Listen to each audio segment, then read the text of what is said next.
تو اللہ نے کیا کہا؟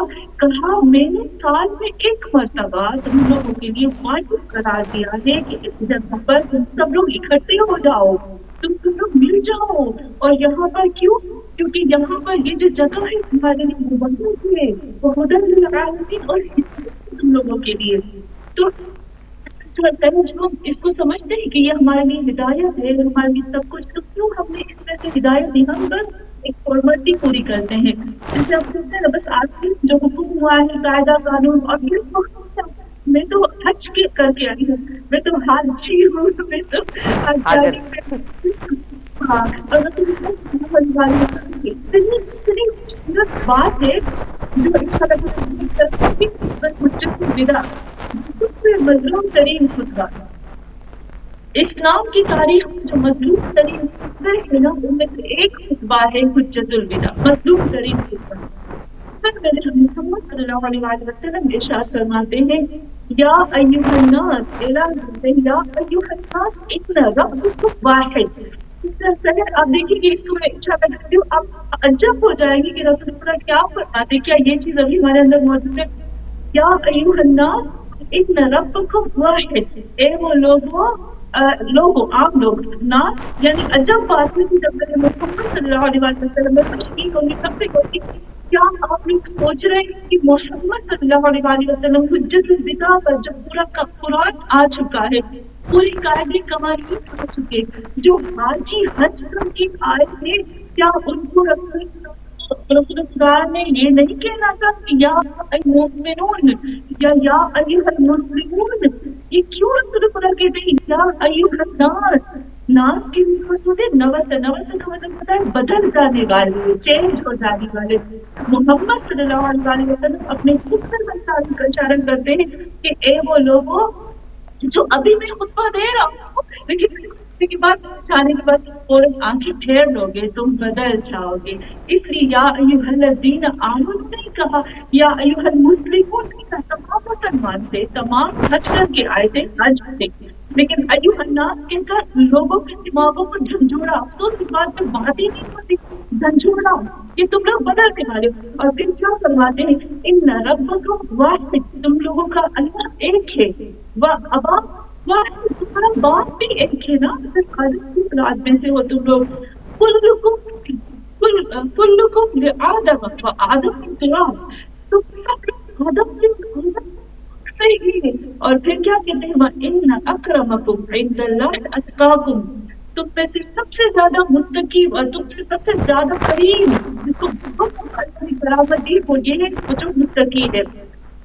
وَلَيْسَ لِلْعَرَبِ عَلَى الْعَجَمِ وَلَا الْعَجَمِ عَلَى الْعَرَبِ وَلَا لِأَحْمَرَ عَلَى أَسْوَدَ وَلَا لِأَسْوَدِ عَلَى أَحْمَرَ.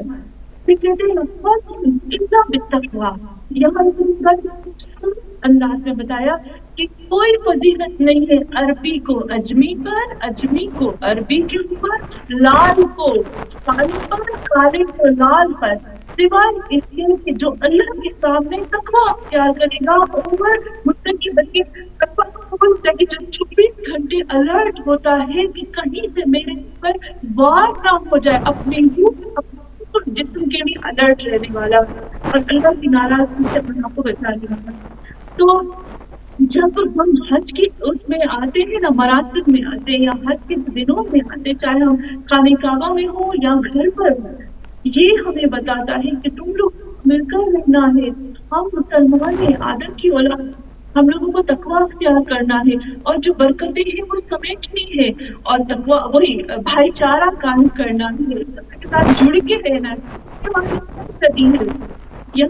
بحبل اللہ جمیعا ولا تفرقوا، سب مل کر رہو، اور پھر وہی کہ تفرقہ نہ کرو. افسوس کی بات ہے کہ جب واپس آتے ہیں تو وہی تفرقے، وہی دنیا داری، وہی چیزیں آ جاتی ہیں. کہاں کھانے کا اور کہاں اس کی جو پہلی مدد رہ جاتی ہے. بالکل ایسا ہی ہے کہ بہت تھوڑے عرصے تک ہم پہ اثرات رہتے ہیں. کوئی بھی جس بھی اس وقت روحانیت کے موڈ میں ہوتے ہیں، جب وہ انوائرمنٹ ختم ہو جاتا ہے تو بڑی جلدی ہم واپس اپنے پلٹ جاتے ہیں اپنے دوبارہ دنیاوی حرکتوں کی طرف. اچھا یہ بتائیے کہ کہ خطبہ حج کے کون سے اہم ترین اور ضروری پہلو ہیں؟ کیا ان میں فقط مسلمانوں تمام کے لیے یا صرف کہ جو دنیا کے باقی مظلومین ہیں اور دیگر جو عالمی مسائل ہیں دنیا کے، جیسے کہ مسلمانوں کے نظام معیشت ہیں، ٹیکنالوجی سے متعلق اہداف کا تذکرہ ہونا بھی اہمیت رکھتا ہے کیونکہ اس پہ کم بات کی جاتی ہے؟ کیسا ہونا چاہیے خطبے کو؟ سسٹر سے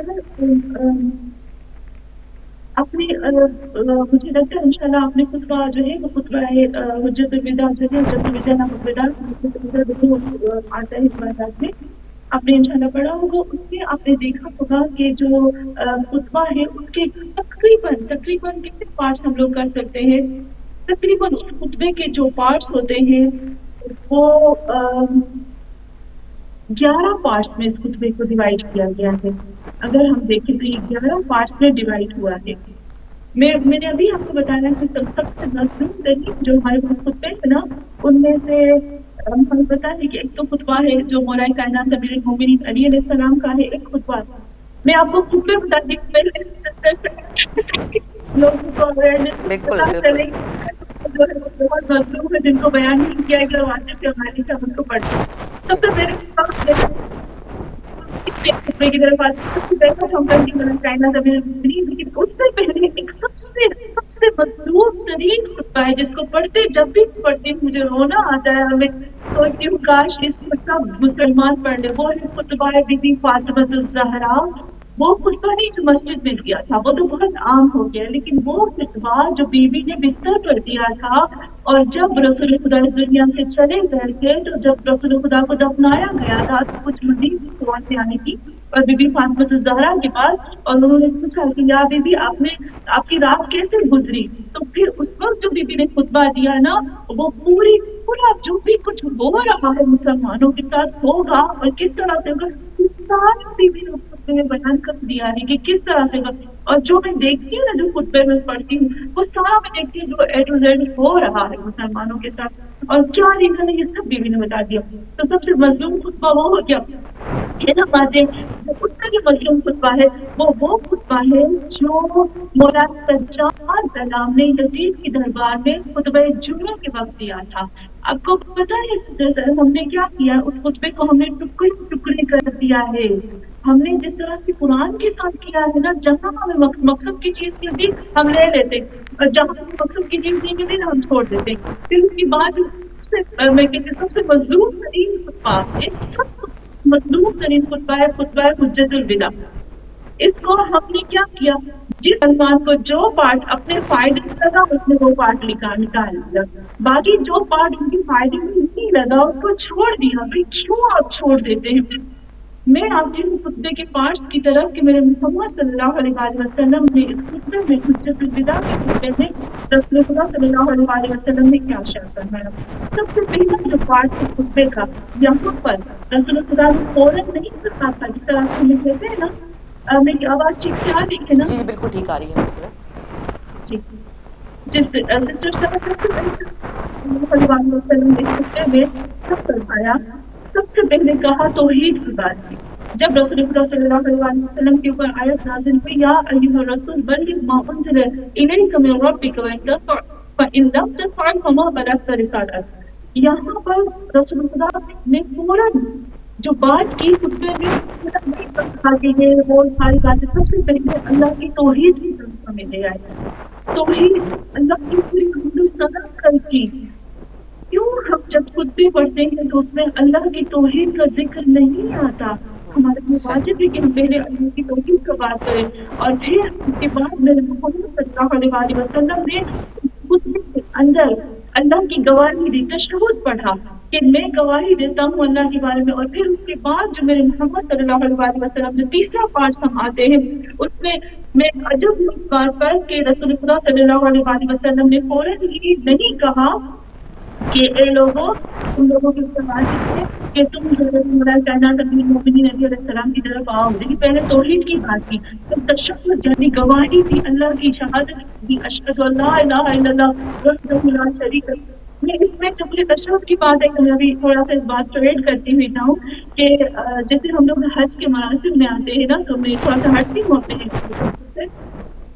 امام جعفر صادق علیہ السلام کی حدیث ہے کہ اے لوگو جب تم اپنے امام کے سامنے جاتے ہو اور بیعت کرتے ہو، اپنے رسول کے ساتھ بیعت کرتے ہو، امام کے ساتھ بیعت کرتے ہو، تو تم ہاتھ پہ ہاتھ رکھ کر بیعت کرتے ہو نا. جب رسول کی بھی بیعت ہوتی ہے تو ہاتھ پہ ہاتھ رکھ کے کرتے ہیں بیعت. اور جب ہم امام کی کرتے تو ہم کہتے ہم جب کہتے اشہد ان محمد رسول اللہ اشہد ان امیر المؤمنین تو ہم ان کے ہاتھ پہ ہاتھ رکھتے ہیں. لیکن جب ہم کہتے ہیں اشہد ان لا الہ الا اللہ وحدہ لا شریک تو ہم کس کے ساتھ بیعت کریں؟ تو اتنا خوبصورت سسٹرس ہے میرے امام جعفر صادق علیہ السلام کہ اے لوگ جب تم خانہ کعبہ جاؤ نا حجر پر ہاتھ رکھ کر حجر اسود پر ہاتھ رکھو اور وہاں پر بیعت کرو. تو وہ اشہد اللہ الہ الا اللہ اے اللہ میں تمہاری توحید کی بیعت کرتا ہوں. حجر اسود قیامت کے دن ہماری توحید کی گواہی دے گا اور کہے گا کہ اس نے ہمیں توحید کی بیعت کی. اتنا خوبصورت امام بتاتے ہیں نا.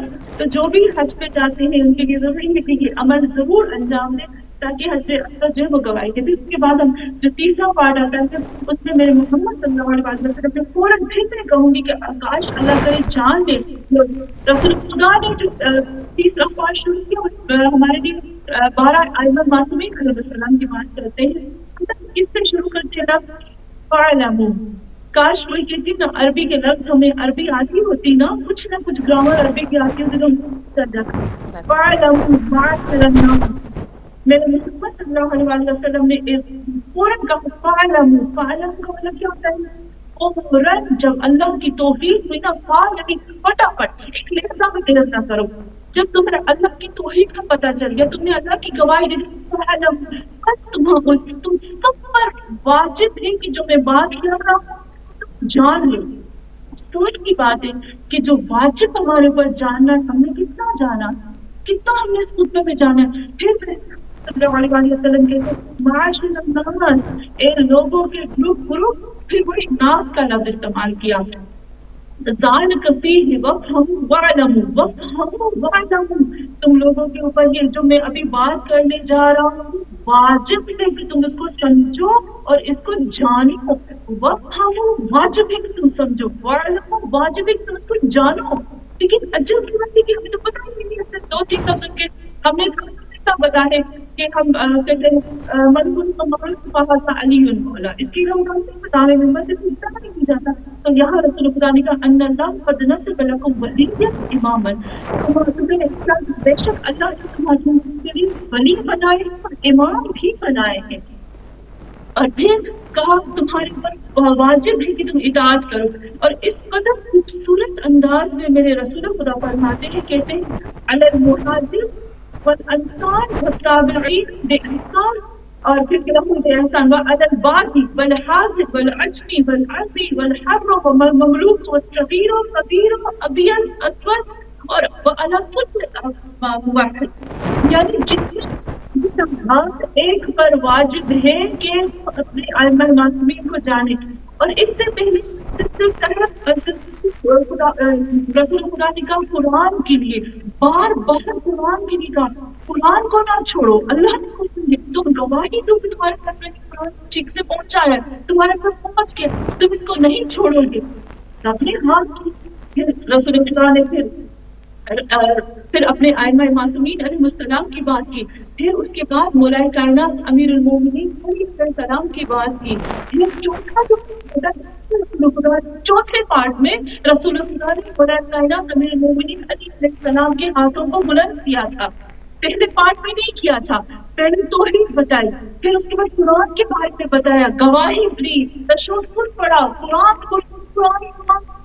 پھر اہل بیت کا ذکر کیا 14 معصومین کا ذکر کیا. چوتھے میں آ کر کہا علی نے اس وقت ہاتھوں کو بلند کیا.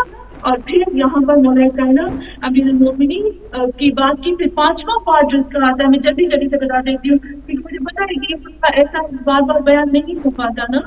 تو پھر 5ویں پارٹ میں بتاؤں گی سب سے گواہی دی تاکید کی بار بار کہا علی کو نہیں چھوڑو گے نا علی کو نہیں چھوڑو گے نا نہیں اس کو کبھی نہیں چھوڑنا. اس کا یہ وہ جو ناصر الدین ہے وہ بہت کچھ بولا مولا کائنات کی، اور آج تک یہ بڑا بہت مجھے خوشی بھی ہوئی اور عجب رونا بھی آیا اس بات پہ کہ رسول خدا نے فرمایا میرے بعد جو کچھ لینا، یہ حبیب خدا محمد صلی اللہ علیہ وسلم کے الفاظ ہیں جو سب مسلمانوں کے پاس موجود ہے، کہا میرے بعد جو بھی کچھ لینا وہ علی سے لینا۔ اور پھر مزے کی بات آتی ہے، خود بتاتے ہیں کہ علی کی صلب میں سے ہی باقی جتنے بھی 11 امام آئیں گے وہ علی کی صلب میں سے ہی ہوں گے، وہ سب کے سب علی کے ہی ہوں گے۔ بہت کچھ ہے، بہت پھر اس میں شیطان کی رسول خدا بات کرتے ہیں، پھر منافقین کی بات کرتے ہیں، اور پھر اس کے بعد جو آتے ہیں نا پھر اہل بیت کی محبوں کی اور دشمنوں کی بات کرتے ہیں۔ پھر رسول اللہ صلی اللہ علیہ وسلم نے قرآن کی بار بار پھر قرآن کی بات کی ہے، پھر اللہ کی بات کی، مومنین کی صفتوں کو بتایا ہے، مومنین کی صفتیں کیا ہوتی ہے کیا نہیں ہوتی ہے، وہی تمام مسلمانوں کی جنتیوں کی بات کی ہے۔ اور پھر رسول خدا صلی اللہ علیہ وسلم جو 8واں اس کا پارٹ ہے نا، اس میں رسول خدا نے امام مہدی آخر الزمان کی بات کی ہے اور تک کی ہے، اس میں ایک ذرہ برابر بھی حصہ نہیں چھوڑا۔ میں تھوڑا سا بتاتی ہوں، اس نے کہا اللہ، اے لوگوں جان لو، یہ اللہ جب آتا ہے نا سسٹرس ہے تو یہ عربی لفظ کا ہوتا ہے اللہ کا مطلب ہے کہ یہاں ایک خطرناک بات ہو رہی ہے یا ایک بہت کوئی ڈینجرس چیز ہو رہی ہے جہاں پر سب کو بھاگ کے آنا ہے وہاں پر۔ تو جب اللہ کا استعمال ہوتا ہے تو سب لوگ الرٹ ہو جاتے ہیں، پتہ نہیں کیا بات ہو رہی ہے نا، کوئی ارجنٹ بات ہو رہی ہے جو ہمارے لیے کی جا رہی۔ تو رسول خدا نے آپ دیکھیے اللہ القائم المہدی جان لو، اور ایک دفعہ نہیں کہا اللہ، میں صرف عربی پڑھوں گی اس میں بہت زیادہ مجھے پتہ چل جائے گا۔ اللہ کہا اللہ اتنا فاطمہ العلمہ مٹنا مجھ سے ہے،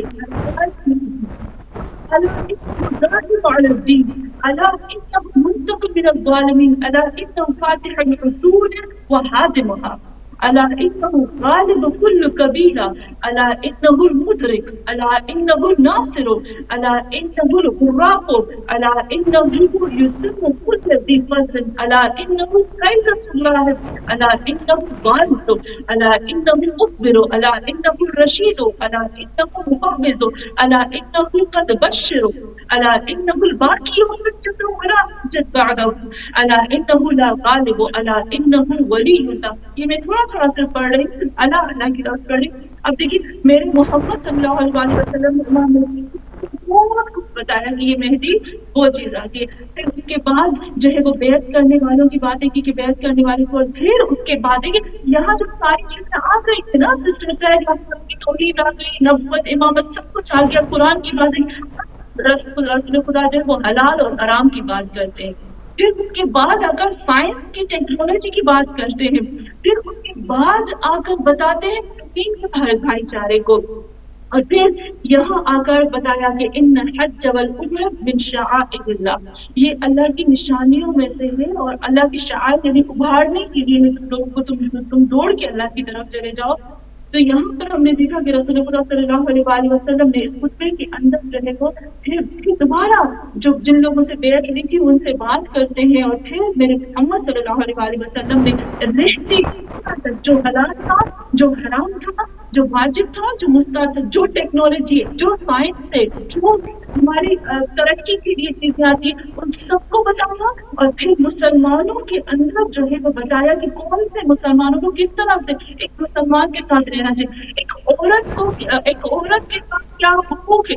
جب بات آ جاتے بچے کے حقوق کیا ہے، عورت کے حقوق کیا ہے، بیوی کے حقوق کیا ہے، شوہر کے حقوق کیا، کیسے ہم ان لوگوں کے ساتھ رہنا، وہ خطبے میں بیان کیا گیا۔ کیا چیز ہے جو اس خطبے کے اندر بیان نہیں ہوئی ہے؟ میں سمجھتی ہوں کہ اگر ایک مسلمان کو سچا مسلمان ہونے تو صرف ایک خطبہ ہی پڑھ لے گا نا، مجھے لگتا ہے کہ وہ پکا شیعہ اور پکا مسلمان بن جائے۔ ختم، پھر کی واریت ختم، جس کسی نے بھی ابھی یہ خطبہ پڑھا تھا وہیں پر واریت ختم ہو جائے گی۔ بہت شکریہ۔ اچھا یہ بتائیے گا کہ رسمی اور مکتبی حج میں کیا فرق ہے؟